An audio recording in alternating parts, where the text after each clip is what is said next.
But Jon Jones just put out one of my favorite tweets of all time. I just talked to Hunter, the UFC lawyer. I informed him that $8 to $10 million for this fight is way too low for something of this magnitude. I'm coming back. Francis Ngannou is the champ. This is going to be massive. You know it. I know it. I'm seeing what Floyd Mayweather's making off of boxing. I'm seeing what Conor McGregor made off of boxing. I want to let you know, I know how this is going to do. 8 to 10 million, way too low for a fight of this magnitude if you want to get me back. So the UFC is going to come out and say that we made him an offer. He doesn't want to actually fight Francis Ngannou. Kind of what Dana White alleged to immediately following the fight about how he says he wants to, but then he doesn't really. And then Bones came out and said, no, I just want to be paid. This has always been the UFC's thing. The payment schedule, who takes what, there's no union. And immediately upon this tweet popping out, another UFC fighter, the Beast or whatever, he came out and said, shit, I'll fucking take $8 million. I'll do whatever you got to do. I'm excited to see if they get this fight done, but they're going to have to pay Bones, which I think is not normally a publicly thing that happens with the UFC and their fighters. No, I mean, Dana wants to have the leverage when it comes to negotiating this. John's trying to take some leverage away, but I guess if he's saying, let's say the UFC can guarantee him $8 million for the fight, and then the points in the back end can make up for what he thinks. If they say, hey, you want so much more money, then prove it. It's on you. If you sell enough pay-per-views, yeah, you are going to get to the number that you're asking for, but it's kind of on you to get that number. Fascinating. He compared it to the Wilder Fury fight. He was like, would a fight of me versus Ngannou be something similar to Fury versus Wilder? That should be what the boxing purses, the boxing money, the boxing paydays are so big. Yeah. And I said this last week when talking about Bones. There was a time before everything that happened outside of the ring happened and whatever, all that stuff, there was a time where I legitimately thought, I was like, Bones could go do his own. But he could sell an entire pay-per-view if he was going to fight somebody else away from the UFC, like what Floyd Mayweather did whenever he broke away and became his own entity, building up his own pay-per-views and everything like that. There was a time where he was Nike, he was on every cereal box, he was everything. John was, and his performances were fantastic to watch. He was a cerebral fighter who also had knockout power. He seemed to be very well, educated in all the mixed martial arts that are needed in there. He seemed to be the guy. And then when everything all comes crashing down, he knows that still. His return fight will be big. He sees what everybody else is making. Maybe this is one of those things where he's like, I'll go on this for every other fighter. Maybe this is his, I'll do this because this has always been a topic of conversation with the UFC, is the amount people are getting paid versus how much they're actually making on the backside of this thing.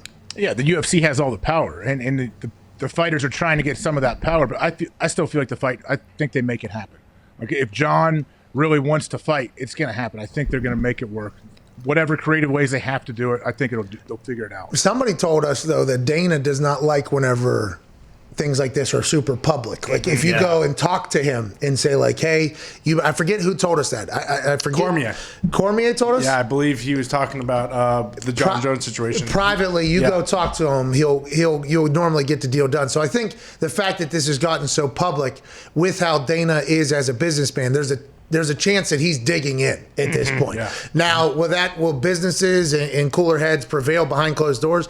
I think we would all like to see that. But I think with Dana, this has always been something, right? Well, you're starting to see more prominent fighters also speak up about it, right? Like Luke Rockhold, who was the UFC's middleweight champion, he just spoke out and said that dealing with the UFC on his contracts was like mafioso negotiating, that they would basically try to bully their fighters into taking a far lesser than contract than what they really deserve to get in there. It's like a monopoly thing, though. Yeah. You know what I mean? Like, where else are you going to go? And that's why when Bones was potentially going to be able to create his own, like Conor McGregor, now he's still under UFC contract. Obviously, I guess there's a couple more fights and everything like that. But if Conor can get a win here against Poirier in July and another couple more wins and he gets back to, everything Conor is, and he's not going to ride off into the sunset on his $1 billion yacht that he has at this point. I think he's a guy that could sell his own pay-per-views as well. Easily. And if you get Bones and Conor in one pay-per-view card and they sell that themselves, holy shit, that business on that end is huge. Yeah, it'd be massive. I mean, Conor a couple years ago was making a point for the UFC to actually give him a percentage, stake and ownership of the company. I love that. UFC has him locked up, though. Yeah, Like even if they retire, they still can't go fight on their own. They have to somehow get out of that contract completely. Well, I think he wanted to do 3 fights in 1 year because he has 4 fights left on a contract or something. Yeah. I think he wanted to speak. I don't know the actual numbers of that, but he had a certain number of fights under contract that I think he wanted to get done so he could potentially become a free agent. Let's dream book here. Okay, here we go. Brock Lesnar, Jon Jones in a pay-per-view. That almost happened. No, but I'm saying in their own paper. Conor McGregor, any human of all time. Khabib. Right there. Wow. Bring Khabib back. They could sell that themselves and all make Easily. So much. But there's no way Dana will let that happen. No way. No way. AJ said it right. Like, once you sign a contract with the UFC, unless they cut you, they own you. They own you. Yeah, well. Isn't that kind of like the WWE? That's the fight. Yeah, that's more or less the exact Ironclad thing. contract. So does The Rock not own his name?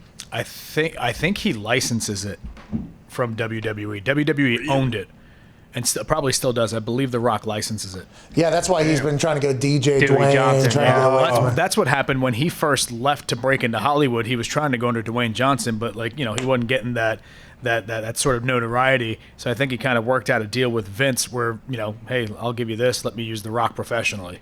Yeah, because his social media is still The Rock. Yeah. And there was an entire thing with the WWE and their wrestlers and the stage name and the character name and the human name and who's making money off of what, because the WWE made you into this character that is actually the name that we gave you, and now you're going to use that for profit away from here. And there was an entire battle. And by the way, in all these situations, there is, I assume, a place where you can meet and do whatever. I don't know if that happened or not, but I do remember while I was, locking up. Oh, yeah. There was that entire conversation happening behind closed doors about, who is allowed to do what. And then when you look at Dwayne Johnson, it's still The Rock. I'm like, I wonder how that goes over. It's interesting. It's an interesting business.